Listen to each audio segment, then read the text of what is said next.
아파트에 대한 전세 가격도 높아지게 되면 결국 빌라 시장으로 다시 회귀할 수밖에 없다. 2025년 정도가 돼야지만 빌라 매매 시장이 다시 회복하고 반등할 수 있는 그런 시장으로 전세 가격이 어느 정도 회복이 돼야지만 움직인다. 네, 안녕하세요. 반갑습니다. 이경민의 부동산 하이킥의 이경민입니다. 자, 지금 현재 다세대 연립주택의 전세 시장이 완전히 초토화된 상황입니다. 빌라 시장 한번 가보시면 전세가 맞춰지기는커녕 전세를 뭐 한 1년 동안 못 맞히는 그런 분들도 많이 있을 수밖에 없는 상황입니다. 이렇게 전세 가격이 하락하고 전세 시장이 초토화된 그 이유를 한번 알아보도록 하겠고, 그렇다면 언제쯤이면 이 전세 시장이 다시 회복할 수 있고 다시 상승으로 전환될 수 있을지 뒤에 판서를 통해 그 시기와 함께 여러 이유에 대해서 설명을 좀 도와드리는 시간을 가져보도록 하겠습니다. 자, 올해 들어 서울 주택 임대차 시장에서 월세 거래량이 전세 거래량을 넘어선 것으로 나타났습니다. 자, 전세 사기 피해 사례가 속출하면서 전세 보증금 미반환 위험이 높은 주택을 중심으로 월세 수요가 커졌기 때문으로 풀이되고 있습니다. 자, 부동산 정보 제공업체 경제만렙은 서울부동산 정보광장을 통해 지난 1월에서 5월 서울주택, 단독주택, 다가구, 연립주택, 아파트 전월세 거래량을 들여다본 결과 월세 비중이 51%를 차지했다라고 합니다. 자, 서울주택 임대차 시장에서 월세가 차지하는 비중이 50%를 넘은 것은 통계를 집계하기 시작한 2011년 이후에 처음이라고 합니다.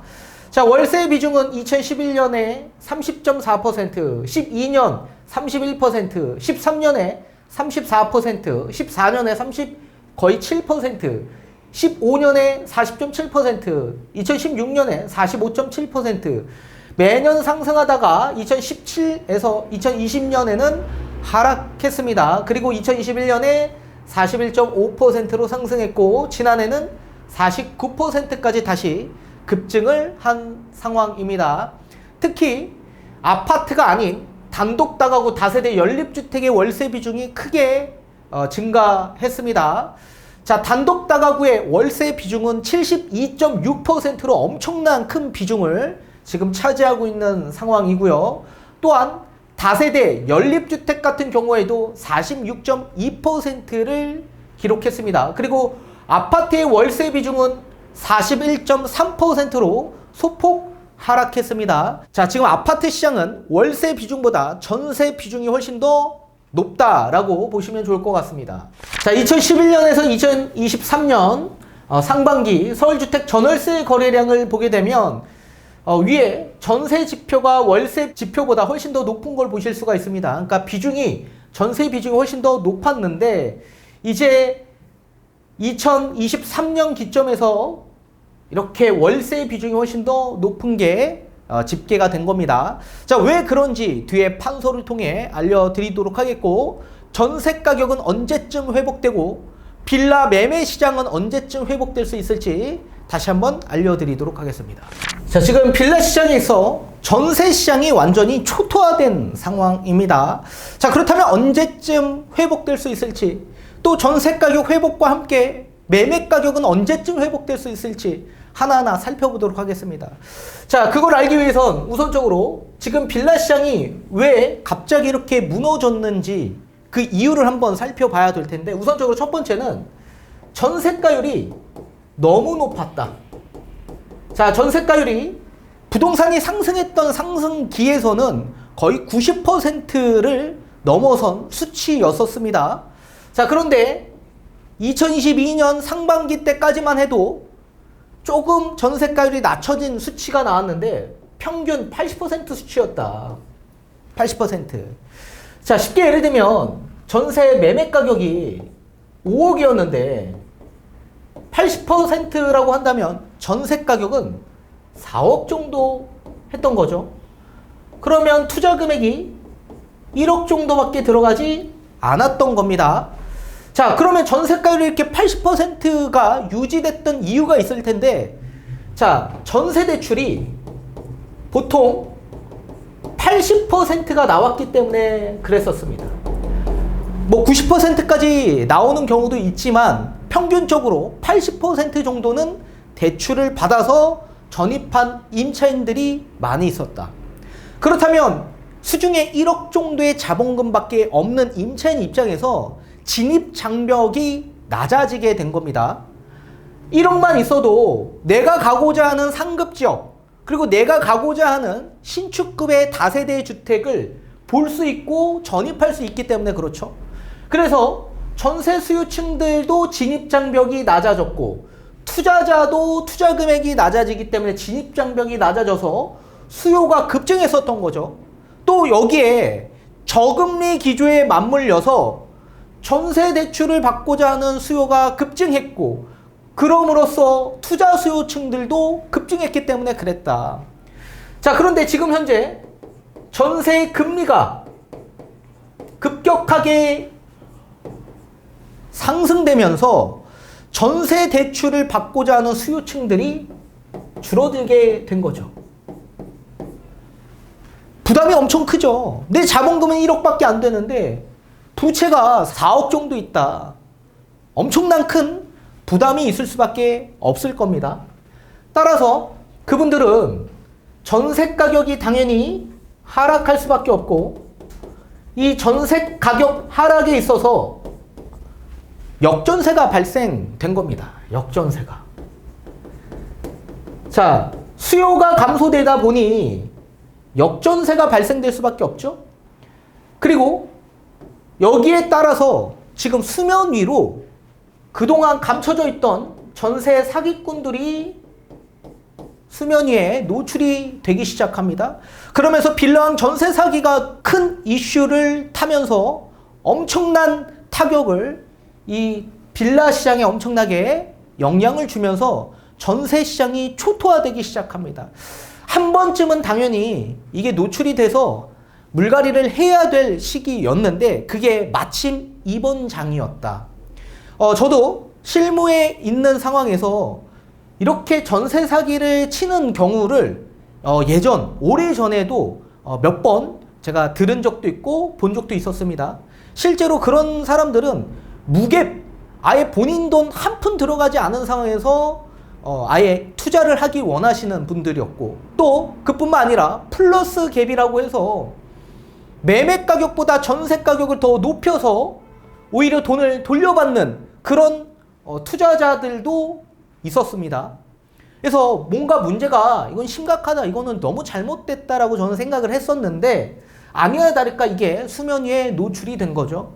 이거는 엄연히 사기입니다. 사기. 그래서 이런 전세 사기는 반드시 없어져야만 한다. 근데 이게 지금 현재 지금 어려운 시기에 이게 딱 노출이 될 수밖에 없었던 겁니다. 자, 이렇게 역전세와 전세 사기에 대한 인식이 팽배해지면서 수요가 월세로 전환하는 수요가 엄청나게 늘어나게 된 거죠. 자, 월세로 전환하는 수요가 늘다 보니 당연히 전세 가격은 하락할 수밖에 없는 겁니다. 그래서 전세에 있어서는 전세 수요는 지속적 감소가 나온 상황이다. 자, 여기에 또 부동산 가격이 하락했습니다. 자, 이 부동산 시장 하락에 있어 모든 주택의 유형들이 동시다발적으로 하락했습니다.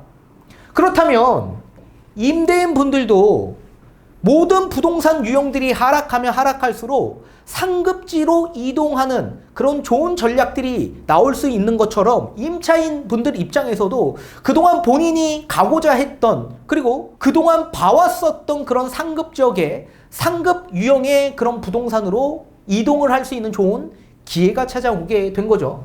그런 상급 부동산의 유형은 아파트다, 아파트. 따라서 아파트 시장으로 갈아타기를 계획하시는 분들, 이런 임차인 수요층들이 엄청나게 늘어나게 된 겁니다. 그래서 아파트로 갈아타기 하는 임차 수요가 늘어나다 보니 당연히 전세 수요는 감소될 수밖에 없죠. 자, 지금 현재 이런 시장으로 시장이 계속 전개되고 있는 상황입니다. 자, 그렇다면 빌라 시장의 전세 가격은 언제쯤 회복이 될 수 있을까요? 자, 간단합니다. 지금 2022년 상반기 때까지 전세가율이 80%인데 이 전세가율이 제가 생각할 땐 지금 전세가율의 안정선은 다세대 주택에선 60%다. 60%. 자, 그렇다면 매매 5억에 전세 4억, 전세가율 이게 80%가 나왔던 이런 전세 가격에서 60%가 적용이 된다면 전세는 3억 정도로 맞춰야지만 지금 그나마 수요가 접근이 가능할 것 같다라고 저는 생각을 하는 겁니다. 이렇게 전세가율이 60%로 내려가고 그리고 전세 금리도 당연히 내려가야만 하겠죠. 자, 지금 전세 금리가 3%대로 진입하면서 내려가져 있는 상황이지만 이게 기준금리 동결이 아니라 기준금리 인하가 나오면서 더 큰 폭으로 금리가 내려가야지만 수요가 빌라 시장으로 다시 유입될 수 있다. 이렇게 되면 수요가 다시 급증할 수 있는 상황이 나올 수 있게 되는 겁니다. 자, 그렇다면 이제 앞으로 기준금리가 언제쯤 인하돼서 전세대출 금리가 한 2%대까지도 내려갈 수 있는 그런 시기가 찾아올 수 있을 거냐라고 본다면 금리는 뭐 아무도 모르는 영역이지만 저는 개인적으로 저는 2024년 상반기 내에서는 금리가 지금보다 훨씬 더 낮은 금리로 책정이 될 수밖에 없을 거다 생각을 합니다. 따라서 2022년 상반기부터 이제 금리가 본격적으로 내려가면서 하반기에는 엄청 안정적인 상황이 나올 거다. 그리고 전세 가격이 지금 하락해서 역전세가 발생이 되는데 이 역전세가 그러면 언제쯤 해소될 거냐라고 본다면 2024년 하반기쯤 안정세에 돌입할 거다라고 생각을 하고 있습니다. 자, 2024년 하반기라고 저는 생각한 이유가 지금 대다수 다세대 주택에 투자하신 분들은 거의 다주택자 분들이실 겁니다. 자, 다주택자 분들이 지금 현재 전세 4억에 맞추셨던 분들이 전세 3억으로 내리면 1억이라는 이 자금을 어디선가 마련을 해서 보증금을 반환해 줘야 되는데 사실 현금 여력이 안 되시는 분들도 많이 있을 수 있고 또 대출도 당연히 안 나올 가능성이 매우 높겠죠. 그런데 이번에 정부가 한시적으로 이번 달 또는 아무리 늦어도 7월 달까지는 이 DSR을 완화하는 전세 퇴거자금 대출을 발표하고 시행할 겁니다. 그렇게 된다면 당연히 다세대 주택에 투자하셨던 분들, 역전세에 놓인 이런 분들도 마찬가지 전세 보증금 반환이 가능해질 겁니다. 자, 그런데 빌라 시장의 전세 가격이 언제 시기 때까지 높았냐라고 본다면 2022년 상반기 때까지 높은 수준을 유지하고 2022년 하반기에는 전세 자체가 아예 안 맞춰줬었습니다. 따라서 2022년 하반기에는 엄청 낮은 수치로 전세 계약을 체결하신 분들이 굉장히 많았고 그래서 역전세에 놓인 분들은 대다수가 2024년 상반기 그때까지 유지되는 그런 매물들이 많이 나올 거다 생각을 합니다. 따라서 2022년 상반기에 투자하셨던 분들은 그 시기에 전세 가율이 80%를 유지했던 상황이었기 때문에 매매 5억짜리라고 한다면 전세 4억 정도의 전세 계약을 체결하신 분들이 있을 수 있을 겁니다. 그런 분들이 지금 현재 역전세에 놓여 있을 텐데 이런 것들은 해결이 가능할 거다. 이제 앞으로 DSR 완화되는 전세 퇴거자금 대출이 나온다라고 하더라도 한시적 유예 기간입니다. 그게 1년입니다. 1년. 따라서 2023년 7월 달에 전세 퇴거자금 대출이 실행이 된다면 2024년 7월 달까지는 유예가 되는 상황이기 때문에 충분히 2024년 상반기 때까지 역전세에 놓인 다세대 주택 투자자 분들은 어느 정도 역전세 방어가 될 수 있을 거다. 그리고 나서 하반기부터는 안정세에 돌입할 거다라고 생각을 합니다. 그리고 이 전세 4억에서 전세 3억 내주려면 대출을 1억을 받아야 되겠죠? 전세 퇴거자금 대출 1억을 받게 되면 일단 기존에 있던 세입자는 내보낼 수 있습니다. 그죠? 근데 다만 새로운 다시 신규로 임차인분들 입장에서는 선순위 채권이 있기 때문에 들어오기 꺼려 하시는 분들이 아마 많이 계실 겁니다. 이런 부분도 정부가 선순위 채권에 대한 부분, 이것도 대책을 마련해서 발표를 같이 할 거다라고 이제 밝혔기 때문에 아마도 이 문제에 대해서는 분명히 대책에 담겨져 있을 가능성이 매우 높다라고 생각을 합니다. 따라서 2024년 하반기부터는 역전세 매물들이 전부 다 소화되고, 그리고 전세 사기에 대한 부분도 이제 어느 정도 다 해소가 돼서 수면 위로 다시 내려앉을 가능성이 매우 높을 거다. 자, 그리고 월세 수요가 급증하다 보면 월세 가격이 엄청나게 폭등할 가능성이 매우 높을 거라고 생각을 합니다. 그리고 이제 앞으로 인플레이션이 시작되고 난 이후부터는 소비가 엄청나게 둔화되고 가격 인축이 계속 시작이 될 수밖에 없는 그런 상황이 지금 계속 전개되고 있고, 물가가 아직 높은 상황이지만 이제 2024년 하반기 정도로 이제 진행이 된다면 디플레이션의 위기가 앞으로는 더 크게 나올 가능성이 매우 높은 시기라고 저는 생각을 합니다. 따라서 소비는 더더욱더 침체되고 둔화되고 있는 상황에서 매달 지출되는 월세 가격이 굉장히 큰 부담이 있을 수밖에 없고, 특히나 월세 수요가 급증하다 보면 월세 가격은 더 높아질 수밖에 없는 상황이기 때문에 월세 가격 높은 거에 있어서 전세로 수요가 다시 증가될 수밖에 없는 이런 상황이 만들어질 수밖에 없을 거다, 그렇게 생각을 하고 있습니다. 또한 지금 부동산 하락에 있어서 동시다발적으로 모든 주택의 유형들이 하락했는데, 그래서 상급 유형의 아파트로 갈아타길 계획한 분들이 많이 있었다라고 얘기했습니다. 자, 이렇게 아파트 전세 수요가 급증하다 보면 전세 가격은 다시 정상적 가격으로 상승할 수밖에 없습니다. 지금 이 가격은 사실 엄청 낮은 수준의 가격이기 때문에 이게 어느 정도 정상적 가격으로 다시 상승할 여력이 매우 높을 거다. 그렇다면 전세 가격이 높다 보면 결국엔 다시 빌라 시장으로 수요가 급증할 수밖에 없는 상황이 나올 수밖에 없습니다. 지금 주택의 유형을 우리가 따져본다면 단독 다가구, 아파트, 다세대 주택으로 나눠볼 수 있습니다. 단독주택은 뭐 전세는 거의 없는 수준이고 전세 가격 굉장히 비싸기도 하고 전세로 가는 수요층이 거의 없죠.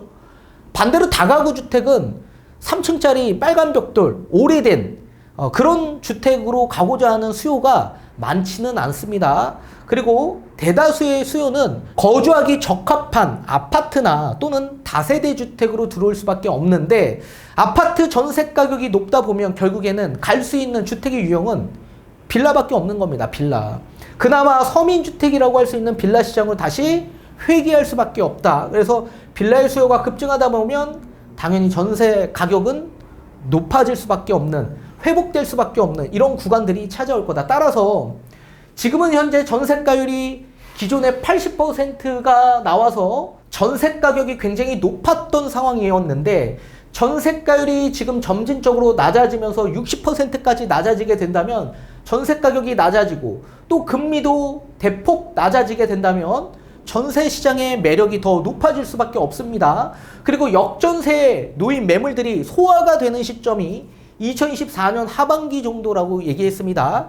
대다수 2022년 상반기 때까지는 전세 시장, 전세 가격이 워낙 높았던 시장이었기 때문에 대다수가 2024년 상반기 때까지는 역전세에 놓인 매물들이 많이 분포되어 있을 거다. 그렇지만 하반기로 접어들면서 그런 매물들이 소화되고, 그리고 DSR 완화되는 전세 퇴거자금 대출이 1년간 유예 줄 가능성이 매우 높기 때문에 2024년 상반기의 역전세 매물들 전부 다 소화될 가능성이 매우 높다. 그러면 하반기에 접어들면서 안정세에 돌입하고, 또 월세 가격이 계속 높아지면 높아질수록 전세 수요가 훨씬 더 많아질 수밖에 없는, 매력이 높아질 수밖에 없는 이런 구간들이 찾아오죠. 전세 가격은 대폭 낮아졌고 금리도 낮아지면 전세로 안 들어갈 리가 없죠. 그리고 역전세도 안정적이고 법령, 입법 추진도 전부 다 잘 마련돼서 전세 사기에 대한 부분들이 전부 다 이제 수면 아래로 내려가게 된다면 전세 시장으로 다시 유입될 수밖에 없다. 그리고 또 아파트에 대한 전세 가격도 높아지게 되면 결국 빌라 시장으로 다시 회귀할 수밖에 없다. 따라서 2024년 하반기에는 저는 전세 가격이 안정세로 돌입한다라고 생각을 하고 2025년 정도가 돼야지만 빌라 매매 시장이 다시 회복하고 반등할 수 있는 그런 시장으로 갈 겁니다. 조금 더 기다리시면 좋은 소식이 분명히 있을 수 있기 때문에 전세 가격이 어느 정도 회복이 돼야지만 움직인다. 그렇게 알아두시면 좋을 것 같습니다. 우선적으로 빌라 시장도 실수요가 먼저 움직이고 나중에 투자 수요가 움직입니다. 그러니까 실수요가 움직이는 시장은 이제 2024년 상반기부터 움직일 겁니다. 그리고 나서 하반기에 어느 정도 관망세가 지속되면서 2025년부터 본격적으로 다시 가격이 상승될 수 있는 그런 시기가 찾아오게 될 겁니다.